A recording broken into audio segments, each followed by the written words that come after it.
Very good morning, children. We'll move to third unit of your textbook, A Letter from a Mother. It's written by Mary Ann Cain. So, pre-reading activity, you just listen to me, children. See, you're all in class 7. You come to school from your homes, don't you? Is anyone of you living in a hostel? Do you have a brother or a sister or a friend who is living in a hostel? At home, parents look after their children. What about children living in hostel? That too in distant places. How do parents keep in touch with them? Parents write to their children regularly. Both feel they are talking to each other. So in this letter, a mother talks to her daughter. Okay, children. So what is that introduction says is, see, this is not actually your school is purely a day scholar. They say day scholar means you come from your parents' house and go back in the evening, right? Some school will be there. So in that school, students will be there, even who comes for a day scholar, that is from home, and some students will be there in hostel also, because they provide hostel who are coming from like very long distances, different places, right? So you have heard of it. Okay, so in such schools what happens, see, the students, some of them, okay, they'll be at hostel, so their parents will be very far off. Okay, but who look after them? Hostel people, right? So they're living in a hostel, but parents will be in a distant places. Parents, how they'll keep in touch with them, ಹೇಗೆ ಅವ್ರ ಜೊತೆಗೆ keep ಇದು touch ಇಟ್ಕೊಳ್ತಾರೆ ಅಂತಂದರೆ, they write a letter. Earlier they use to write a letter. Nowadays mobile has come, smartphone. Okay, even if they are staying in USA, they'll talk to each other immediately, right? ಮೊದಲೆಲ್ಲ ಏನಾಗಿತ್ತು, ಲೆಟರ್ನಲ್ಲಿ ನೋಡ್ತಾ ಇದ್ರು, ಹೌದಲ್ವಾ? So ಇವಾಗ ಅಂಥದ್ದೇ ಒಂದು situation. Okay, one mother is writing to her daughter who is staying in a distant place in a hostel. Okay, she writes a letter for her daughter. Will just go through the letter, children. Okay, see, read this letter at home first. Follow your teachers. Okay, model reading in class, then answer her questions anta heltare. Okay, I'll just read out the letter for you, children. Dear Poonam, the daughter name is Poonam. Mother is addressing to her daughter. So, dear Poonam, it is strange to write because I am so used to you being close by. We say a lot without words, you know, but now you are away and I can't help but think of you. You are growing up so quickly. So, this is only the first of more and more times apart until, like a bird, you will be ready to fly away. It will be my greatest joy to see you strong and confident.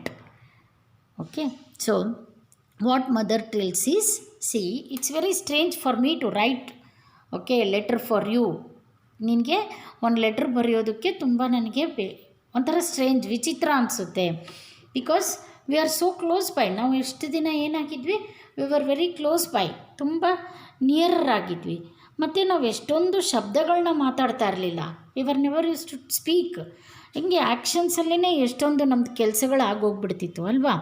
So ಇವಾಗ ಏನಾಗಿದೆ, we are ಅವೇ. ಅವೇ ಅಂದ್ರೇನು, ದೂರ ದೂರ ಇದ್ದೀವಿ ನಾವಿಬ್ಬರು. Okay, I can't help but think of how you are growing up so quickly. ನೀನು ಎಷ್ಟು ಬೇಗ ದೊಡ್ಡೋಳಾಗ್ತಾ ಇದೆಯಾ, ನನಗದನ್ನು ಇಮ್ಯಾಜಿನ್ ಮಾಡ್ಕೊಳಕ್ಕೂ ಆಗ್ತಾಯಿಲ್ಲ. ಒಂದು ಬರ್ಡ್ ಎಷ್ಟು ಬೇಗ ಬೆಳೆಯುತ್ತಲ್ವ, ಅದಾದಮೇಲೆ ಇಂಡಿಪೆಂಡೆಂಟ್ ಆಗುತ್ತೆ. ಅದೇ ಥರ ನೀನು ಏನು ಮಾಡ್ತಾ ಇದೀಯಾ, ಇಂಡಿಪೆಂಡೆಂಟಾಗಿ ಬೆಳೆಯೋದಕ್ಕೆ ಬರ್ಡ್ ಥರ ನೀನು ಬೇಗ ಬೇಗ ಬೆಳೀತಾ ಇದೆಯಾ. ಸೊ ಅದಕ್ಕೆ ನಾವಿವಾಗ ಏನಾಗಿದ್ದೀವಿ, ವಿ ಆರ್ ಅಪಾರ್ಟ್. ಅಪಾರ್ಟ್ ಅಂದ್ರೇನು, ದೂರ ದೂರ ಇದ್ದೀವಿ. See, the meaning of apart is we are now far away. So ಇದು ನನಗೆ ತುಂಬ ಒಂದು ರೀತಿಯಿಂದ it gives me a greatest joy. ನಂಗೆ ತುಂಬ ಸಂತೋಷ ಕೊಡುತ್ತೆ. Because I am seeing you so strong.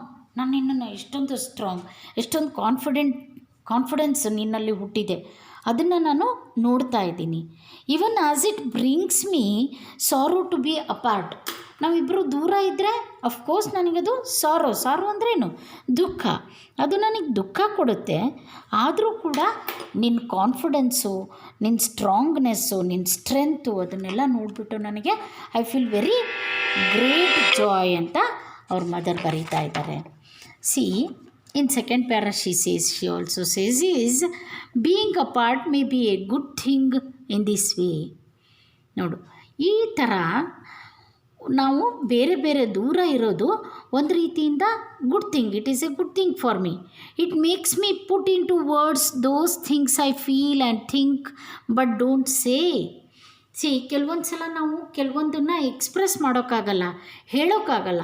ಅಂಥವನ್ನ ನಾನು ವರ್ಡ್ಸಲ್ಲಿ ಬರೆದು ನಾನು ಆ ಫೀಲಿಂಗ್ಸ್ನೆಲ್ಲ ನಾನೇನು ಮಾಡ್ತಾಯಿದ್ದೀನಿ, ವರ್ಡ್ಸಲ್ಲಿ ಬರಿತಾ ಇದ್ದೀನಿ. So I am feeling very happy. For instance, it pleases me that you are so strong minded and persistent. You are not easily discouraged even when you don't succeed at first. For instance, ನಾನು ಒಂದೊಂದು ಸಲ ನೆನೆಸ್ಕೊಂಡ್ರೆ ಆ ಕ್ಷಣಕ್ಕೆ ನನಗೇನು ಅನಿಸುತ್ತೆ ಅಂದರೆ, it pleases me. Pleases ಅಂದರೆ ಇಲ್ಲಿ ಇದು ನನಗೆ ಸಂತೋಷ ಕೊಡುತ್ತೆ. ಪ್ಲೀಸ್ ಅಂದರೆ ಪ್ಲೀಸ್ ನಿನ್ನ ರಬ್ಬರ್ ಕೊಡೇ ಅಲ್ಲ. ಓಕೆ, ಇಲ್ಲಿ ನನಗೆ ಸಂತೋಷ ಕೊಡುತ್ತೆ. ಏನು ಸಂತೋಷ ಕೊಡುತ್ತೆ? Okay, that you are so strong minded. ನೋಡು, ನೀನು ಎಷ್ಟಿವಾಗ ಏನಾಗಿದೆಯಾ, ಸೋ ಸ್ಟ್ರಾಂಗ್ ಮೈಂಡೆಡ್ ಆಗಿದೆಯಾ. ಪರ್ಸಿಸ್ಟೆನ್ಸ್, ನಿನ್ನ ಸಲುವಾಗಿ ನೀನು ಏನು ಬೇಕಾದ್ದು ಮಾಡ್ತೀಯ. And you are not easily discouraged. ಅಷ್ಟು ಬೇಗ ನೀನು ಡಿಸ್ಕರೇಜ್ಡ್ ಅಂದರೆ ಏನು, ಧೈರ್ಯ, ಎದೆಗುಂದಲ್ಲ ಅಂತಾರಲ್ಲ. So that is called discouraged. So ನೀನು even when you don't succeed at first, ನೀನು ಒಂದೊಂದು ಸಲ ನೀನು ಸಕ್ಸಸ್ ಆಗಲ್ಲ, ಆದ್ರೂ ನೀನು ಯಾವಾಗಲೂ ಡಿಸ್ಕರೇಜ್ ಆಗಲ್ಲ. ನಾನು ಇದನ್ನೆಲ್ಲ ನೋಡಿದ್ದೀನಿ ಅಲ್ವಾ. So remember the time when you could not do your multiplication tables. ಈಗ ನೆನ್ಪು ಮಾಡ್ಕ, ನೀನು ಚಿಕ್ಕವಳಿದ್ದಾಗ ಮಲ್ಟಿಪ್ಲಿಕೇಶನ್ ಟೇಬಲ್ಸ್ ಮಾಡುವಾಗ ನೀನಿಗೆ ಮಾಡೋಕ್ಕಾಗಲಿಲ್ಲ ಅಲ್ವಾ, ಅದು first time. The teacher was going faster than you could manage and you felt bad that you were unable to keep up. Teacher ಏನು ಮಾಡ್ತಿದ್ರು, ಮುಂದೆ ಹೋಗ್ತಾಯಿದ್ರು ಮಲ್ಟಿಪ್ಲಿಕೇಶನ್ ಟೇಬಲ್ಸ್ ಮಾಡಿಕೊಂಡು. ನಿನಗದನ್ನು ಟೀಚರ್ನ ಕ್ಯಾಚ್ ಮಾಡೋಕ್ಕಾಗಲಿಲ್ಲ. ಅನೇಬಲ್ ಟು ಕೀಪ್ ಅಪ್ ಅಂದರೆ ಏನು, ಅವ್ರನ್ನ ಕ್ಯಾಚ್ ಮಾಡೋಕ್ಕಾಗಲಿಲ್ಲ. ಅವಾಗ ನೀನೇನು ಮಾಡಿದೆ, ನಿನಗೆ ಫಸ್ಟದು ನೀನು ಅದು ಮ್ಯಾನೇಜ್ ಮಾಡೋಕ್ಕಾಗಲಿಲ್ಲ.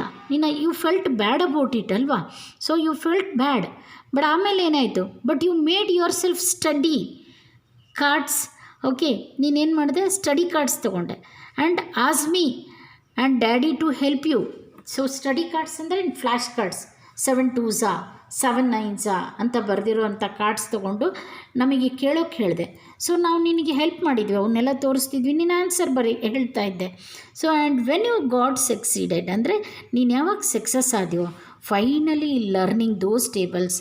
ಓಕೆ, ಆ ಟೇಬಲ್ಸ್ ಲರ್ನ್ ಮಾಡೋದ್ರಲ್ಲಿ ನೀನು ಯಾವಾಗ ಸಕ್ಸಸ್ ಆದ್ಯೋ, you are independent enough to think through your problems but responsible enough to ask for help to learn.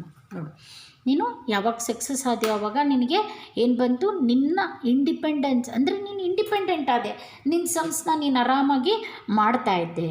Okay, so ಮತ್ತೆ ಏನಾದರೂ ಬೇರೆ ಪ್ರಾಬ್ಲಮ್ ಅರೈಸ್ ಆದರೆ ಅದನ್ನು ಮತ್ತೆ ಅದ್ರ ಬಗ್ಗೆ ಕ್ವಶನ್ ಕೇಳೋವಷ್ಟು ನಿನಗೆ ಏನು ಬಂತು, ಜ್ಞಾನ ಬಂತು. See, mother is giving so nice example. No children, so we'll go to next para. Know you are in new surroundings. ಮಗಳೇ, ನೀನು ಇವಾಗ ಏನಿದೆಯಾ, ನ್ಯೂ ಸರೌಂಡಿಂಗ್ಸಲ್ಲಿದೆಯಾ, ಹೊಸ ಎನ್ವೈರ್ನಮೆಂಟಲ್ಲಿದೆಯಾ, ವಿತ್ ನ್ಯೂ ಪೀಪಲ್. ನಿನಗೆಲ್ಲ ಜನಗಳೆಲ್ಲ ಏನಾಗಿದ್ದಾರಲ್ಲಿ, ಹೊಸಬ್ರು. Okay, because at your hostel, ನೀನು ಹಾಸ್ಟೆಲಲ್ಲಿದೆಯಾ. So and the way things are done at home are not the same there. ನಾವಿಲ್ಲಿ ಮನೆಯಲ್ಲಿ ಏನು ಮಾಡ್ತೀವೋ ಅದೇ ಥರ ಅಲ್ಲಿ ಮಾಡೋಲ್ಲ. ಎಲ್ಲನೂ ಅಷ್ಟೇ, ಎವ್ರಿಥಿಂಗ್ ಈಸ್ ಸೇಮ್. ಊಟದ್ದಷ್ಟೇ ಅಲ್ಲ, ಊಟ ಆಫ್ಕೋರ್ಸ್ ಇಲ್ಲಿ ರೊಟ್ಟಿ ಚಪಾತಿ ಆದರೆ ಅಲ್ಲಿ ಇನ್ನೊಂದು ಏನೋ ಇರ್ಬೋದು ಅಲ್ವಾ, ರಾಗಿ ರೊಟ್ಟಿ ಇರ್ಬೋದು. ಸೊ ಮೇ ಬಿ, ಅಥವಾ ಇಲ್ಲಿ ರಾಗಿ ಮುದ್ದೆ ಆದರೆ ಅಲ್ಲಿ ಬರೀ ಚಪಾತೀಸ್ ಇರ್ಬೋದು. ಸೊ ಅದೊಂದೇ ಅಲ್ಲ, ಬರೀ ಊಟದ್ದೊಂದೇ ಅಲ್ಲ, ಎಲ್ಲ ಥಿಂಗ್ಸ್ನೂ ಬೇರೆ ಬೇರೆ ಇರುತ್ತಲ್ವ. ಸ್ನಾನಕ್ಕೆ ಇಲ್ಲಿ ನಾನು ಸ್ನಾನಕ್ಕೆ ಹೋಗ್ಬೇಕಮ್ಮ ಅಂದಾಗ ಸ್ನಾನದ ರೂಮ್ ಖಾಲಿಯಾಗಿರುತ್ತೆ. ಬಟ್ ಅಲ್ಲಿ ಕ್ಯೂ ಇರ್ಬೋದು. So hostel life is entirely different children. ನೀವು ಮನೆಯಲ್ಲಿ ಆರಾಮಾಗಿ ಹೊರಗಡೆ ನಿಮ್ಮದು ವರಾಂಡನಲ್ಲಿ ಕೂತ್ಕೊಳ್ತೀರಾ, ಅಲ್ಲಿ ಇಲ್ಲಿ ಎಲ್ಲ ಎಲ್ಲಿ ಬೇಕಾದಲ್ಲಿ. ಬಟ್ ಇಲ್ಲಿ ಹಂಗಾಗಲ್ಲ. You have to sit at your room and if you want to go outside you should ask permission. So ಆ ಥರ ಎಲ್ಲ ಇರುತ್ತೆ. ಸೊ ಅದಕ್ಕೆ ಅಮ್ಮ ಏನು ಹೇಳ್ತಾರೆ, the way things are done at home are not the same as there. ಅಲ್ಲಿ ಇಲ್ಲಿ ವಾತಾವರಣ ಸೇಮ್ ಇರಲ್ಲ. You have to be careful to look after yourself. ನಿನ್ನನ್ನು ನೀನು ನೋಡ್ಕೊಳೋದುವಾಗ ತುಂಬ ಕೇರ್ಫುಲ್ ಆಗಿರಬೇಕು. Since no one is going to ask you, no you are are care about your comforts. ಯಾರು ಬಂದು ನೀನು ಸ್ನಾನ ಮಾಡಿದ್ಯಾ, ಸ್ನಾನಕ್ಕೆ ನೀರು ಬೇಕಾ, ಇದಕ್ಕೆ ಹೋಗ್ತೀಯಾ, ಬ್ರಷ್ ಕೊಡಲಾ, ಮದರ್ ಹಂಗೆ ಮಾಡ್ತಾಯಿರ್ತಾನೆ, ಪುಟ ಬ್ರಷ್ ಮಾಡಿದ್ಯಾ, ಹಾಲು ಕೊಡಲಾ, ದೇ ವಿಲ್ ಆಸ್ಕ್. ಇಲ್ಲೇ ಹಾಸ್ಟೆಲಲ್ಲಿ ಹಂಗಾಗಲ್ಲ. ನೀವು ಬ್ರಷ್ ಮಾಡಿ ಹೋಗಿ ಕಪ್ ಹಿಡ್ಕೊಂಡು ನಿಂತ್ಕೊಂಡ್ರೆ ನಿಮಗೆ ಹಾಲು ಕೊಡ್ತಾರೆ. Yes or no? ಇಲ್ಲ ಅಂದರೆ ಯಾಕೋ ಬಂದೇ ಇಲ್ವಲ್ಲ, ಪೂನಮ್ ಹಾಲು ಕುಡ್ದೇ ಇಲ್ವಲ್ಲ ಅಂತ ಕೇಳ್ತಾರ. No one will ask. So ಅದಕ್ಕೆ ಅಮ್ಮ ಏನು ಹೇಳ್ತಾರೆ, see it is not, no one is going to care you about your comforts. ಮತ್ತು ಬೆಡ್ ನೀಟಾಗಿ ಹಾಸ್ಕೋ, ಅದ್ರ ಮೇಲೆ ನೀಟಾಗಿ ಇದು ಮಾಡ್ಕೋ, ಯಾರೂ ಹೇಳಲ್ಲ. ನೀನು ಹೆಂಗೆ ಮಲ್ಕೊತೀಯ ಹಂಗೆ ಓಂ ನಮಃ ಶಿವಾಯ. So you have to speak up for what you need because the hostel warden can't give you the attention you receive at home.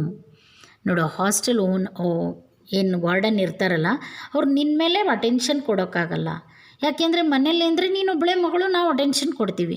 But ಹಾಸ್ಟೆಲಲ್ಲಿ there are so many people. So ಅವರೊಬ್ಬರೇ ನಿನ್ನನ್ನು ಕೇಳೋಕ್ಕಾಗಲ್ಲ. ಅದಕ್ಕೆ ನಿನಗೇನು ಬೇಕೋ, ವಾಟ್ ಯು ನೀಡ್ ಅಂದರೆ ನಿನಗೇನು ಬೇಕೋ ಅದನ್ನು ನೀನು ಕೇಳಬೇಕು. At the same time you need to watch out for others, help them to help themselves. ನೀನು ಅಷ್ಟೇ ಅಲ್ಲದೆ ನೀನು ಬೇರೆಯವ್ರನ್ನೂ ನೋಡಿ, ಎಷ್ಟು ಒಳ್ಳೆ ಮದರ್ ಅವರು. ಸೊ ನೀನು ಅದೇ ಟೈಮಲ್ಲೇ ಬೇರೆಯವ್ರದ್ದು ಕಂಫರ್ಟ್ಸ್ ನೋಡು, ಅವರಿಗೆ ನೀನು ಹೆಲ್ಪ್ ಮಾಡು ಅಂತ ಹೇಳ್ತಾರೆ. So don't think you are the only one with needs. Okay, don't think you are the only with needs. ನಿನಗೊಬ್ಳಿಗೆ ನೀಡ್ಸ್ ಬೇಕು ಅಂತ ನೀನು ಥಿಂಕ್ ಮಾಡಬೇಡ. Everyone will feel as you do because it is the new situation for them all. So ಅವ್ರಿಗೂ ಎಲ್ಲರಿಗೂ ಏನಪ್ಪ ಅಂದರೆ ಈ ಸಿಚುಯೇಷನ್ನು ಹೊಸದಾಗಿ ಆಗಿರುತ್ತೆ, ನಿನಗೊಬ್ಳಿಗೆ ಆಗಿರಲ್ಲ. ನಿನ್ನ ಜೊತೆಗೆ ಎಷ್ಟೊಂದು ಜನ ಅದೇ ಥರ ಫೀಲಿಂಗಲ್ಲಿ ಇರ್ತಾರೆ. ಇಫ್ ಯು ಫೀಲ್ ಹೋಮ್ ಸಿಕ್ ಅಂದರೆ ಮಕ್ಕಳೇ, ನಾವು ಪೇರೆಂಟ್ಸ್ನ ಬಿಟ್ಟು ಬಂದಿದ್ದೀವಿ, ಅಯ್ಯೋ ನಮ್ಮ ಅಪ್ಪ ಅಮ್ಮ ಅಲ್ಲಿದ್ದಾರೆ, ನಾನು ಇಲ್ಲಿದ್ದೀನಿ ಅಂತ ಬೇಜಾರಾಗ್ತಾರಲ್ಲ, ಅವರಿಗೆ ಹೋಮ್ ಸಿಕ್ ಅಂತಾರೆ. ಅದಕ್ಕೆ ಅಮ್ಮ ಏನು ಹೇಳ್ತಾರೆ, if you feel homesick you may find helping someone else through their homesickness will help you feel better your self.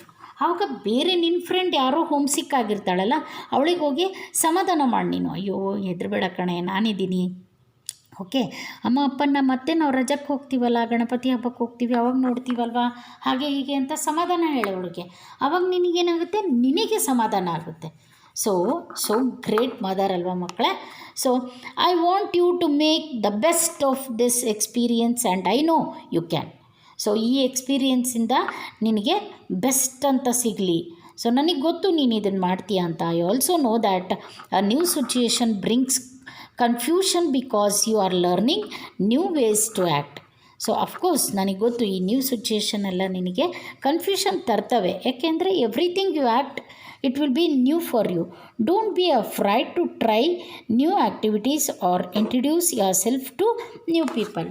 ಯಾವುದಕ್ಕೂ ನೀನು ಹೆದರ್ಕೋಬೇಡ. ಆ್ಯಕ್ಟಿವಿಟೀಸ್ ಮಾಡೋವಾಗ ಅಥವಾ ನೀನು ಇಂಟ್ರಡ್ಯೂಸ್ ಮಾಡ್ಕೊಳ್ಳೋವಾಗ ಯಾವಾಗಲೂ ನೀನು ಹೆದರ್ಕೋಬೇಡ. ಧೈರ್ಯವಾಗಿ ನೀನು ನಿನ್ನ ಬಗ್ಗೆ ಪೀಪಲ್ಗೆ ಇಂಟ್ರಡ್ಯೂಸ್ ಮಾಡು. So look after your own happiness without waiting for someone to look out for you, but don't forget to look out for others welfare too. ನಿನಗೇನಾದರೂ ಸಂತೋಷ ಆಗುತ್ತೆ ಅಂತ ಅಂದರೆ ನೀನು ಅದನ್ನು ಬೇಗ ಗ್ರ್ಯಾಬ್ ಮಾಡು. ಆದರೆ ಅದಕ್ಕೆ ಅಂತ ಬೇರೆಯವ್ರ ಸಂತೋಷನ ನೀನು ಮರಿಬೇಡ. ಅವ್ರಿಗೂ ನೀನು ಒಳ್ಳೆಯದನ್ನು ಮಾಡು, ಬೇರೆಯವ್ರಿಗೂ ಒಳ್ಳೆಯದನ್ನು ಮಾಡು, ನೀನು ಚೆನ್ನಾಗಿ ಅದರದ್ದು ಅಡ್ವಾಂಟೇಜ್ ತಗೋ ಅಂತ ಹೇಳ್ತಾರೆ. ಓಕೆ, ಸೊ ನೇತ್ ಪೆರಾ she also says that you always have done this before. ಇದನ್ನು ನೀನು ಮೊದಲೇ ಮಾಡಿದೀಯಾ. ಓಕೆ, ಏನೋ ಕಲಿತಾ ಇರ್ತೀವಿ, ನಾವು ಕಲಿತೀವಿ ಮತ್ತು ಬೇರೆಯವ್ರಿಗೂ ಕಲಿಸ್ತೀವಿ. ಸೊ ನಾವು ಕಲಿಯೋದ್ರಿಂದ ನಮಗೆ ಒಳ್ಳೆಯದಾಯಿತು, ಬೇರೆಯವ್ರಿಗೆ ಕಲಿಸೋದ್ರಿಂದ ಅವರಿಗೂ ಒಳ್ಳೆಯದಾಯಿತು, and we also feel great ಅಲ್ವಾ. ಸೊ ಆ ಥರ. But now that you are on your own, I want to remind you that you are capable of such a responsibility. So ನೀನಿವಾಗ ನಿನ್ನ ಸ್ವಂತದಲ್ಲಿ ನೀನು ನಿಂತ್ಕೊಂಡಿದೆಯಾ. ಇವಾಗ ನಾನು ನಿನಗೇನು ರಿಮೈಂಡ್ ಮಾಡ್ತೀನಪ್ಪ ಅಂದರೆ, ನೀನು ಈ ರೆಸ್ಪಾನ್ಸಿಬಿಲಿಟಿ ತೊಗೊಳ್ಳೋದಕ್ಕೆ ನೀನು ಕೇಪಬಲ್ ಆಗಿದೆಯಾ. ಓಕೆ, ಯು ಆರ್ ಫಿಟ್ ಅಂತ ಹೇಳ್ತಾರೆ mother. So don't let new surroundings confuse you too much. So ಅದನ್ನು ತುಂಬ ಕನ್ಫ್ಯೂಷನ್ ಮಾಡಿಕೊಂಡು ಇನ್ನೂ ಮೊದಲೇ ಅದು ಸ್ವಲ್ಪ ಕನ್ಫ್ಯೂಷನ್ ಇರುತ್ತೆ, because you are in a new surrounding. ಅದನ್ನ ಮತ್ತೆ ಕನ್ಫ್ಯೂಷನ್ ಮಾಡಿಕೊಂಡು ಅದನ್ನು ಅತಿ ಮಾಡ್ಕೊಳೋಕ್ಕೆ ಹೋಗಬೇಡ. So take your own time, time to adjust, but don't forget to be aware of others feelings even as you discover your own. So ನಿನ್ನ own time ತಗೊಳುತ್ತೆ ಅದು ಅಡ್ಜಸ್ಟ್ ಆಗೋಕ್ಕೆ, ಯಾಕೆ ಅಂದರೆ it is a new environment. So get adjusted, it will take a time. ಅದು time ತಗೊಳುತ್ತೆ ನಿನಗೆ adjust ಆಗೋಕ್ಕೆ. ಸೊ ಅದೇ ಥರ ನೀನು don't forget to be aware of others. ಬೇರೆಯವ್ರಿಗೂ ನೀನು ಇದರ ಅವೇರ್ನೆಸ್ ಕೊಡ್ತಾ ಇರು. ಏನಾದರೂ ಅವ್ರ ಕನ್ಫ್ಯೂಷನಲ್ಲಿದ್ದರೆ ಅವ್ರಿಗೆ ನೀನು ಧೈರ್ಯ ಹೇಳು, ಏನಾಗಲ್ಲ, ಎಲ್ಲ ಸರಿ ಹೋಗುತ್ತೆ. ಸೊ ಹಾಗೆ ಹೀಗೆ ಅಂತ ನೀನು ಅವ್ರಿಗೆ ಧೈರ್ಯ ಹೇಳಿದರೆ ಅವಾಗ ನಿನಗೆ ಇಂಡೈರೆಕ್ಟಾಗಿ ಧೈರ್ಯ ಬರುತ್ತೆ ಅಂತ ಮದರ್ ಏನು ಮಾಡ್ತಾರೆ, ಮದರು ಅವ್ರ ಲೆಟರ್ನಲ್ಲಿ ತಿಳಿಸ್ತಾರೆ. So please right soon. So ಇದನ್ನು ನೋಡಿದ ತಕ್ಷಣ ನೀನು ಮತ್ತೆ ನನಗೆ ರೈಟ್ ಸೂನ್ ಅಂದರೆ ನನಗೆ ಮತ್ತೆ ರಿಪ್ಲೈ ಮಾಡು. ಲವ್ ಮಾಮ್, ನಿನ್ನ ಪ್ರೀತಿಯ ಮಮ್ಮಿ. ಸೊ ಲೆಟರ್ ಅರ್ಥ ಆಯ್ತಲ್ಲ ಮಕ್ಕಳೇ. ಇದ್ರದ್ದು ಎಕ್ಸಸೈಸಸ್ಸು ನಾನು ನನ್ನ ನೆಕ್ಸ್ಟ್ ವೀಡಿಯೋನಲ್ಲಿ ಎಕ್ಸ್ಪ್ಲೈನ್ ಮಾಡ್ತೀನಿ. Until then, have a good day, have a nice time.